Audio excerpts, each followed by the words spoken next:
안녕하십니까. 참 예수님, 사랑의 기쁨을 전하는 홍성계 스테판 신부입니다. 프란치스코 교황님의 사도적 공고, 사랑의 기쁨, 가정의 사랑에 관한 세계 주교 대의원회의 후속 공고입니다. 현대 가정에서 또는 가정이 예정되어 있는 많은 그리스도교 예비 부부에게 큰 영성적인 보탬이 되려고 믿습니다. 오늘 여러분과 나눌 내용은 사랑의 기쁨 제2장 32항부터 57항까지입니다.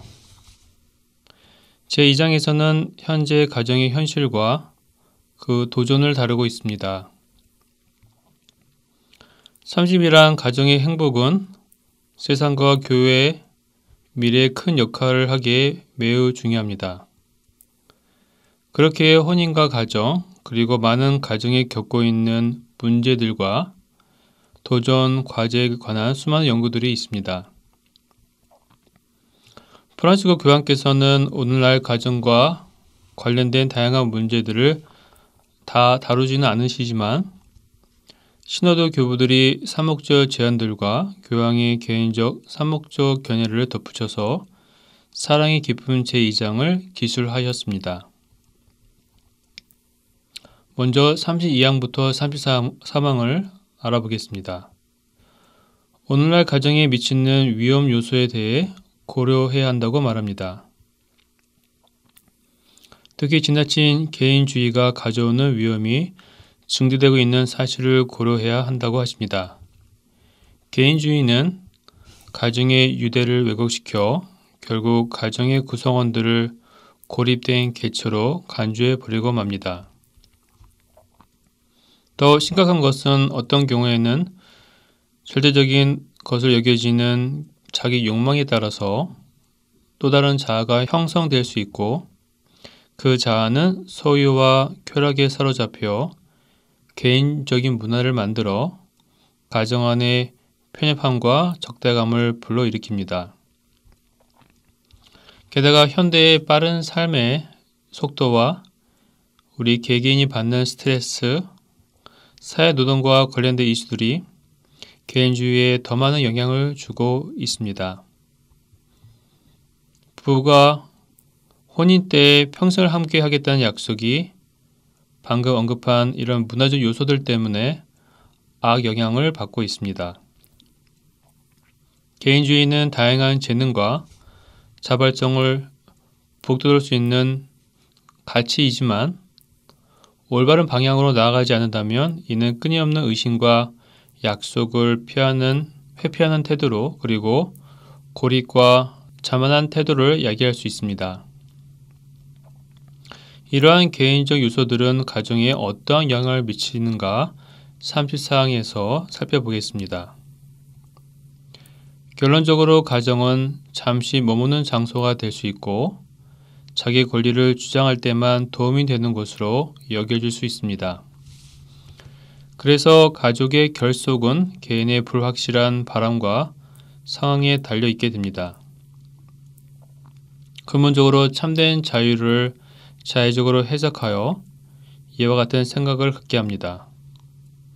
자신이 어떠한 진리와 가치, 원칙인 것처럼 생각하여 자기 마음대로 판단하고 생각하게 됩니다. 이러한 맥락에서 배타성과 안전성에 대한 약속을 특징으로 하는 혼인의 이상이 개인의 상황과 기분에 따라서 깨어질 위험을 갖게 됩니다. 이러한 이유들로 교황 프란치스코께서는 혼인과 가정을 선택해야 할 이유와 동기를 제시하는데 커다란 책임을 느끼며 덧붙여 많은 노력을 기울여야 한다고 말씀하십니다. 사랑 깊은 36항은 우리는 겸손하게 현실을 인정하고 건전한 자기 반성을 필요로 한다고 하시면서 혼인에 대한 의미를 재확인하고자 하십니다. 사실 오랫동안 혼인이 출산의 의미를 유독 강조한 나머지 어떤 부부간의 사랑이라든가 또는 이를 키워나가라는 부르심과 또 부부 상호간의 도움이 교회가 전에 가르쳤던 그런 이상에 가려져서 실현되지 못한 부분이 많이 있습니다. 또한 교회는 신혼부부의 계획과 사고방식과 구체적인 문제들이 맞닿는 가르침을 늘 제공하지 못하였습니다. 또한 혼인을 지나치게 추상적이고 인위적인 신학적 이상을 제시하여 실제 가정에 놓여 있는 그 실제적 상황과 현실적 가능성에 동떨어진 그러한 제안들을 해온 것이 사실입니다. 이러한 지나친 이상주의는 혼인을 바람적이고 매력적인 것으로 제시하지 못하고 그 반대의 결과를 초래하고 말았습니다. 37항에서 교회가 자의적으로 해석하여 오랫동안 충실하게 부부의 삶의 의미를 부여해 왔다고 생각해 왔습니다. 그동안 교회는 교리적이고 생명윤리적이며 도덕적 주제들을 강조하는 것으로 이미 충분한 도움을 주고 있다고 교회는 믿어왔는데, 그러나 실제로 개인의 성장과 완성에 충분한 도움을 주지 못한 것에 대해 교회 스스로 반성하고 있습니다. 그러면서 38항에서는 특별한 내용을 언급하시는데요. 바로 우리 신앙인들이 꼭 필요한 부분, 바로 은총의 힘이 중요하다고 이야기합니다. 교회를 통해 하나님의 은총을 전달하는 것은 부부가 사랑을 키우고 갈등을 극복하며 자녀를 양육하는 것과 관련된 문제에 교회가 함께 도움을 줄 수 있는 바람직한 방향이면서, 실제로 은총은 혼인과 가정의 도전 과제에 맞설 수 있도록 해줍니다. 아직도 많은 이들은 우리 신앙 안에서 고해 성서와 성찬에서 특별한 은총을 체험하며 이를 매우 소중히 여기고 있습니다. 혼인과 가정에 관한 교회 메시지가 예수님의 가르침과 그분의 모습을 완전히 담아낼 수는 없지만, 예수님의 그 측은한 마음은 매우 실제적이며 사마리아 여자나 가늠하다가 붙잡힌 여자와 같은 그런 취약한 이들에게 하나님의 아들 예수 그리스도께서는 늘 한결 같으셨음을 우리는 성경을 통해 볼 수 있습니다. 이렇게 교회는 복음을 통해 지속적이고 또 충실하게 복음을 전하고 있습니다. 39항에서 교회는 여러 차례 세계 주교 대의회의 자문을 통하여 일시적인 문화의 다양한 증상들이 지적되었습니다. 예를 들면 쉽게 변하는 애정 관계를 예로 듭니다. 마치 인스턴트 식품처럼 말이죠. 현대 사람들은 소셜 네트워크 안에서 이용자의 마음에 따라서 사랑이 금방 이어질 수도 있고 또 사랑이 금방 깨질 수도 있습니다. 또한 그러한 관계를 쉽사리 단절할 수 있다고 봅니다. 그러나 교황님이 우려하는 것은 애정 관계를 어떤 일회성인 물건처럼 대하는 많은 현대인들에게 큰 우려를 하십니다. 애정 관계를 마치 물건처럼 이용하고 버리고 낭비하고 파괴하며 쓸 수 있을 때까지 착취하고 쥐어짭니다. 그리고 적당한 때가 되면 굿바이 하고 떠나버립니다. 실제로 교황님이 우려하는 것은 일회성 애정 관계에서 드러나는 자기 중심적인 그런 사람들에 대해서 우려하시고 또 그런 사람들이 증가하고 있다는 사실입니다. 이들은 결과적으로 자신의 바람과 욕구를 넘어설 수 없게 됩니다. 다른 이들을 이용하는 이들도 머지않아 결국에는 같은 논리로 그 자신도 이용되고 조종되며 벌어지게 됩니다. 연세가 지극히 드신 분들도 요즘 유행하는 황혼이별이라는 형태로 종종 결별하는 현상이 눈에 띄게 늘어나고 있습니다. 이들은 일종의 독립을 원하며 함께 나이에 들어가며 서로를 돌보고 서로에게 힘이 되어주는 그런 아름다운 이상을 거부하기도 합니다. 40항에서는 요즘 젊은이들이 결혼을 기피하고 가정을 꾸리는 것을 단념하게끔 하는 그런 문화, 그런 사회 풍조에 대해서 이야기합니다. 일부 국가에서는 많은 젊은이들이 경제적인 이유로 또는 학업 때문에 혼인을 미루고 있는 것이 현실입니다. 한국도 예외가 아니죠. 혼인을 미루는 또 다른 이유가 뭘까요? 사랑 깊은 40항에서 이렇게 설명하고 있습니다. 현대인들은 혼인과 가정의 가치를 낮게 평가하는 관념의 영향을 받고 있습니다. 만약에 그들이 다른 부부들의 어떤 결혼 생활의 실패 또는 이혼을 본다면 그 실패를 피하려는 경향을 보입니다. 성가정에 대한 부담과 두려움, 단순한 동거로 얻고자 하는 사회적인 기회와 경제적인 이익, 사랑에 대한 감정적이고 낭만적인 개념, 자신의 자유와 독립을 포기해야 하는 것에 대한 어떤 커다란 두려움을 느낀다고 합니다. 제도적 관료적으로 다루어져 또 그것에 대한 또 거부감을 갖는 많은 젊은이들이 증가하고 있습니다. 교회는 젊은이들이 혼인에 대해 어떠한 부담을 지니고 있는지 관심 있게 지켜보고 있으며 동시에 그들이 열정과 용기를 내어 혼인이라는 도전을 받아들이도록 초대하고 있습니다. 41항에서는 교회는 무엇보다 심각하게 생각하는 것은 신화도 교부들의 말을 빌어서 현대 세계는 무절제한 애정을 강요하는 그런 문화적 경향이 팽배해졌습니다. 실제로 자기중심적이고 불안정하며 변덕스러운 애정은 언제나 개인의 성숙에 도움을 주지 못합니다.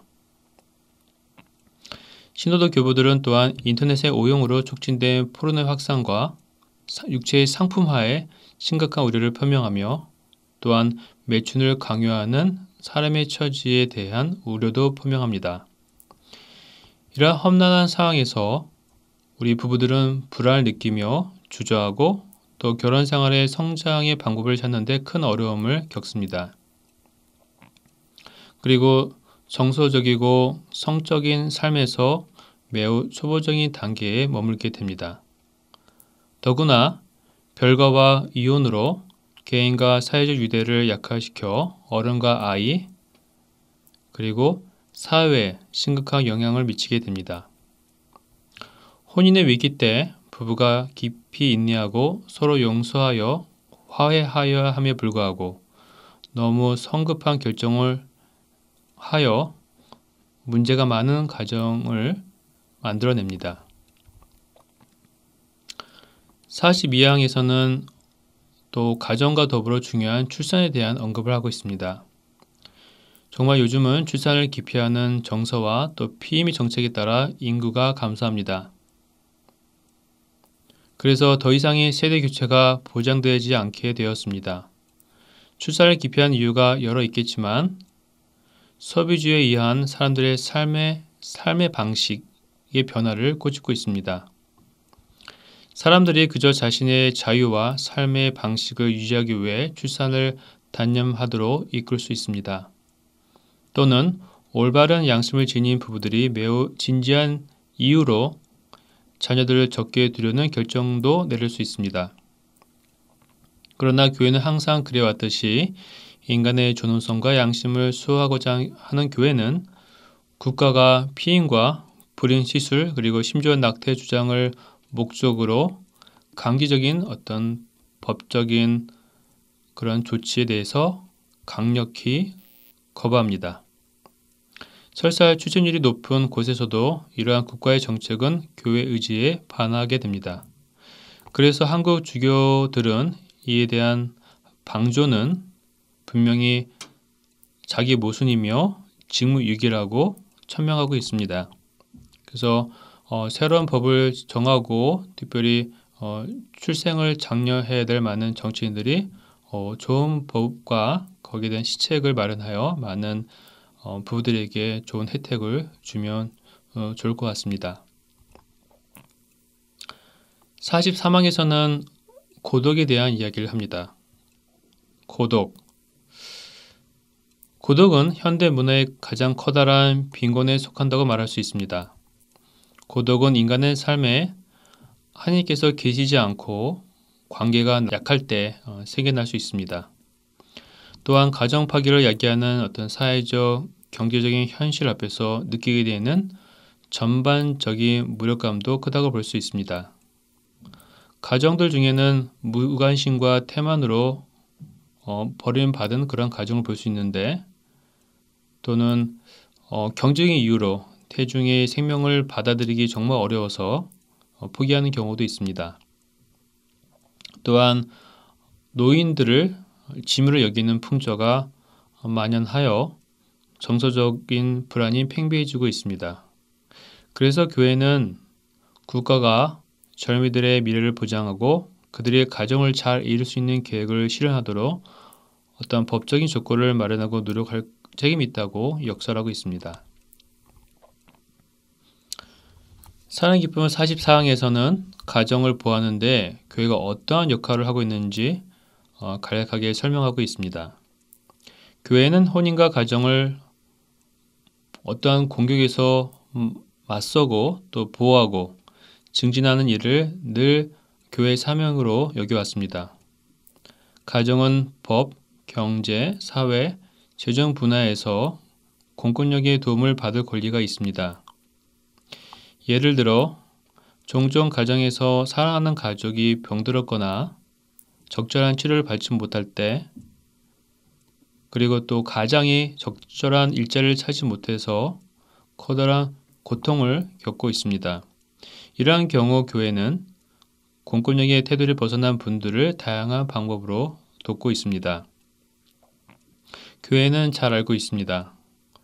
오늘의 가정은 일자리와 관련된 문제로 커다란 고통을 받고 있음을 너무나 잘 알고 있습니다.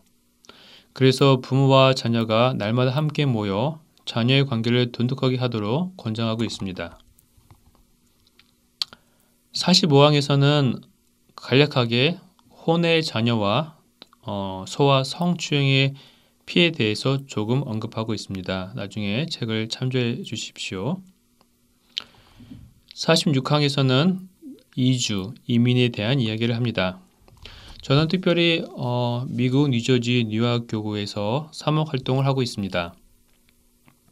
제가 있는 미국 분당만 해도 16개국 이민자들이 한 공동체 안에서 신앙생활을 하고 있습니다. 언어와 문화는 조금씩 다르지만 같은 신앙을 통해 신앙의 일치를 이루고 있습니다. 그래서 세계주교대의원 회의에서 이주도 또 다른 시대의 표징이 되어 그것이 가정생활에 미치는 모든 영향을 이해하고 대처해야 한다고 표명합니다.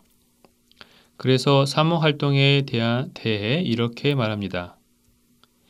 이들이 고국의 문화와 인성교육과 종교교육, 영적으로 풍요로운 그들의 예식과 전통을 존중하며 특수 사목의 차원에서라도 그들을 위한 이루어져야 된다고 강조합니다.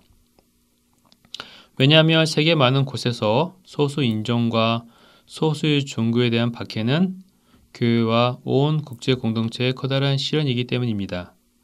그래서 가정과 그리스도인 공동체들이 그들의 어려움을 잘 극복할 수 있도록 많은 배려와 또 우리 사목자들은 도와야 할 것입니다. 47항은 신호도 교부들이 그 가정에 있는 많은 장애인들에게 특별한 관심을 기울이고 있음을 엿볼 수 있습니다.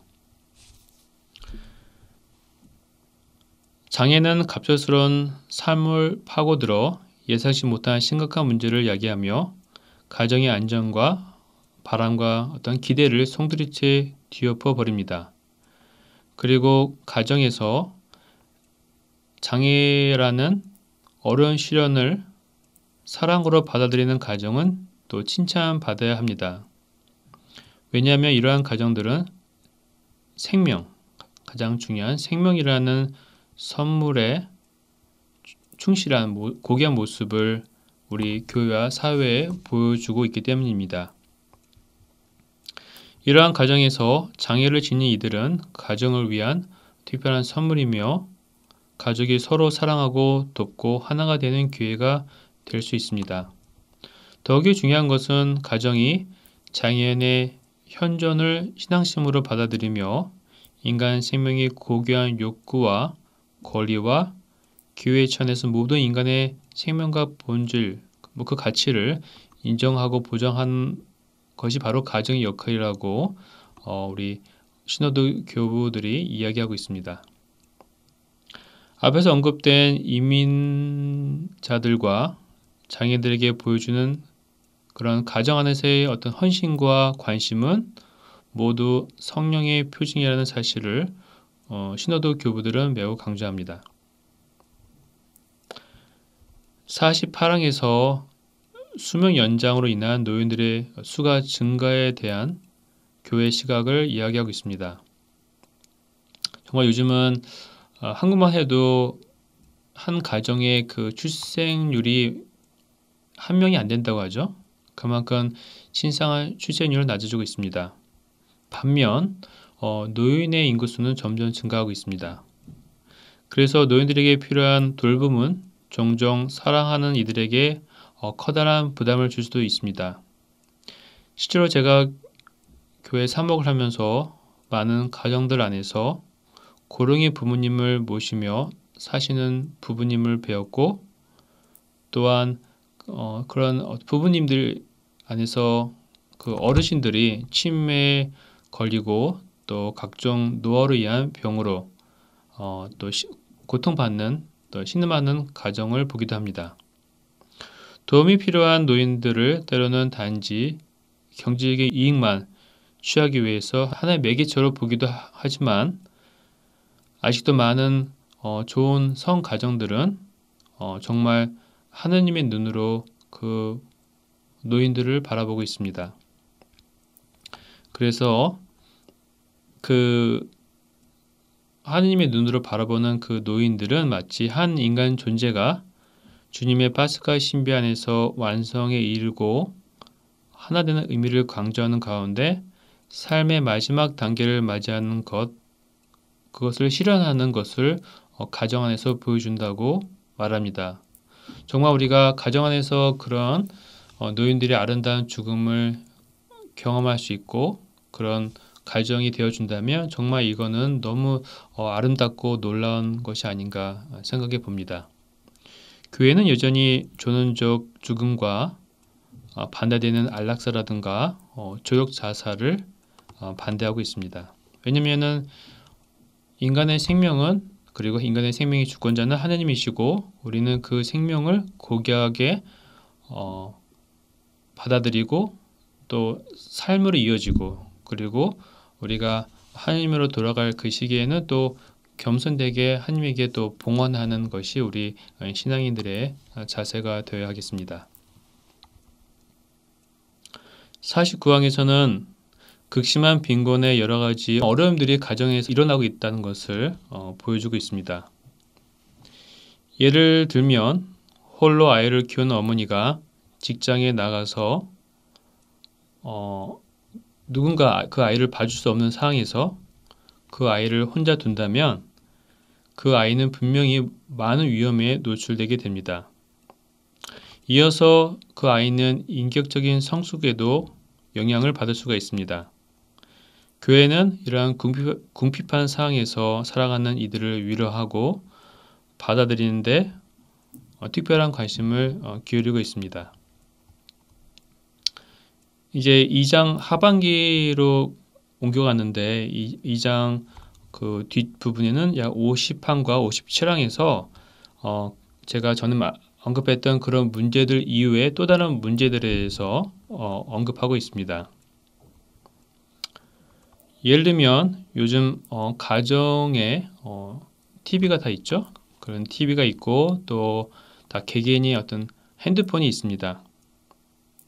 많은 경우 우리 부모님들은 밖에서 일을 하시고 그런 어떤 생계적인 일 때문에 피곤하시고 지쳐서 집에 들어와 우리 자녀들과 이야기하기보다는 빨리 쉬고자 합니다. 그래서 아이들을 조금 이렇게 보살피기보다는 아이들에게 뭐 핸드폰을 쥐어주거나 TV를 보게끔 하여 아이들이 그거와 좀 친해지도록, 그리고 부모가 쉴 수 있는 시간을 갖게 됩니다. 이것이 아주 쉬운 방법일 수 있으나 아이들에게 텔레비전, 핸드폰의 어떤 중독을 일으킬 수도 있습니다. 실제로 제가 많은 부부들 보면 함께 그 아이와 만날 때 아이들이 꼭 그 핸드폰을 쥐고 계속 있는 것을 볼 수 있는데, 한편으로 좀 안쓰럽기도 합니다. 또 반면 최근에 어떤 부부를 만났는데 그 부부는 그런 어떤 중독의 실태를 알고 있기에 절대로 아이에게 TV를 보여주거나 핸드폰을 쥐어주지 않는다고 합니다. 그건 참 올바른 현명한 방법인 것 같습니다. 이러한 어떤 사회적인 이유로 부모가 우리 자녀들에게 신앙의 유산을 전해주는데 많은 어려움을 겪고 있는 것 같습니다. 또 다른 어떤 문제는, 가정 안에서의 문제는 약물 중독이라고 합니다. 약물이라면은 뭐 그런 우리가 아시는 그런 약도 있지만은 또 알코올 중독, 도박, 그리고 우리 또 청소년들이 쉽게 빠져들이는 어떤 게임 중독도 있습니다. 실제 가정은 이러한 문제들을 방지하고 극복하는 곳이 되어야 하는데도 불구하고 그런 기능을 하지 못할 때가 있습니다. 그래서 위기에 처한 가정은 우리 자기 어떤 성화적인 기능을 많이 잃어버리게 되었습니다. 멕시코의 어떤 주교님들, 아마 주교님들이 뭐 여러 가지 회의를 하셨겠죠. 멕시코의 또 커다란 문제는 이 어떤 가정 폭력이라고 합니다. 가정 폭력이 멕시코에서 아주 주된 이슈인데, 그래서 멕시코 주교님들이 이 일을 심각하게 받아들이고 많은 논의를 거치고 있다고 합니다. 어떻게 하면 그 가정을 보호하고 또 폭력으로부터 아이들을 보호할 수 있는지에 대해서. 가정 폭력은 새로운 형태의 사회 폭력을 또 양산합니다. 이 폭력성은 어떤 경우에 발생하냐면 종종 대화가 부족하거나 방어적 성향이 짙으며, 그래서 서로 가족들이 서로에게 도움이 되지 못하고 오히려 반대적인 경우를 많이 양산합니다. 함께하는 가정 활동이 없을 때, 또 대화가 없을 때, 또 부모와 자녀 간의 어떤 유대적인 그런 관계성이 없을 때 흔히 감정적으로 갈등하고 또 폭력으로 얼룩지는 그런 부모가 많이 생겨나는 것 같습니다. 이러한 가정 폭력의 가장 기본적인 인간관계에서 바로 이러한 분노와 증오를 키우는 온상이 되기도 합니다.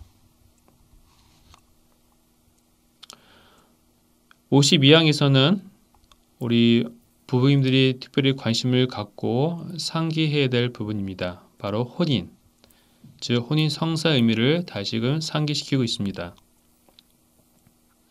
혼인을 단순한 결혼이 아닌 성사라고 교회가 말하는 이유는 한 남자와 여자가 배타적이고 불가해소적인 결합을 통해 가정을 이루고 둘의 안정된 헌신으로 새로운 생명이 맺어 온전한 사회적 역할을 하기 때문입니다. 여기서 특별히 남녀가 만나서 불가해소적인 결합을 통해 가족을 이룬다는 그 맥락은 되게 교육적인 표현이기도 한데, 사회에서의 결혼이라는 것은 이제 영어로 보던 컨트랙, 계약 관계라고 이야기하지만, 교회에서 말하는 혼인 성사는 조금 특수한 의미를 갖고 있습니다. 그 불가해소성이라는 표현은 뭐냐면 그 두 배우자가 결혼할 때 하느님 안에서 이루어지기 때문에 그걸 성사라고 하고, 그 성사적인 분리는 결국 하나님 안에서 한 배우자가 돌아가시거나 뭐 어떤 그 결혼이 무효가 됐을 때 해소 가능하다는 이야기로 이해할 수 있습니다. 결국 그 한번 이루어진 혼인 성사는 하느님 아니고서는 파기할 수 없다. 그래서 그 개념을 컨트롤이 아니라 라틴말로 포에투스라는 표현을 쓰고 있습니다. 불가해소성이라고 이야기합니다. 그러나 이런 혼인성사의 중요한 의미를 깨닫지 못하는 많은 부부들이 있습니다. 저는 개인적으로 메리지 인카운터 신부로 활동하면서 보통 짧게 줄여서 M이라고 하죠. 그래서 M이 위켄에서 부부 주말 피정을 함께 봉사하고 있습니다. M이 위켄 주말 피정을 통해서 교회 안의 부부들과 교회 밖의 부부들에게 혼인의 진정한 의미와 그리고 부부 관계에 대한 회복, 그래서 특별한 그런 부분에 있어 특별한 애정을 지니고 있습니다.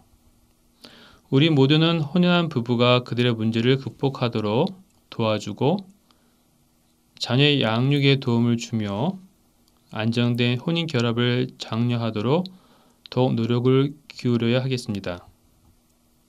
제가 앞서 언급한 예외 이외에도 여러 문제들이 있지만 이 정도에서 가정의 문제점에 대해서 잠깐 줄일까 합니다. 우리는 우리 스스로 피조물임을 알고 있습니다.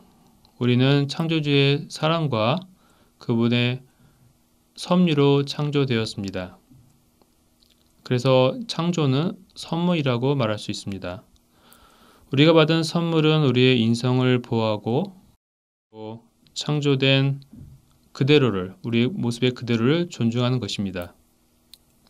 설사 여러 가정들이 사랑으로 사랑하면서 자신의 소명을 실천하다가 도중에 자주 넘어지는 일이 있다 하더라도 앞으로 계속 나가는 것에 대해서 우리는 감사드리고 또 촉진해야 합니다. 세계 주교 대의원회에서 이루어진 이러한 성찰은 이상적 가정의 전형이 아닌 많은 다양한 현실이며 그 모든 기쁨과 희망과 문제들을 얽혀있는 도전 과제를 보여줍니다. 이 과제들은 우리 신앙인들이 풀어야 될 그러한 도전 과제들입니다. 우리의 불평과 자기 변명 그리고 낙담으로 자신을 비하기보다 오히려 선교적 창조성으로 자신을 북돋워야 한다고 많은 사목자들이 말하고 있습니다. 혼인과 그리스도인의 가정의 위대한 가치는 콜롬비아 주교님들이 말씀하신 것처럼 우리가 많은 어려움을 마주하게 된다면 이를 회피하기보다 우리 안에 있는 어떤 희망의 에너지를 방출하여서 그 에너지가 예언자의 꿈 그리고 변화를 가져오는 어떤 행동 그리고 사랑의 창조적인 형태가 되게 하라는 초대로 받아들이라고 조언합니다. 가정의 어려움을 하나의 초대로 받아들이라는 표현이 매우 새롭게 느껴집니다. 그리고 큰 희망으로 느껴집니다. 가정의 모든 부부님들 희망을 가지시고 창조주의 초대에 응하시길 기원합니다. 프란치스코 교황님의 가정을 향한 사도적 공고 사랑의 기쁨 홍성계 스테파노 신부였습니다. 감사합니다.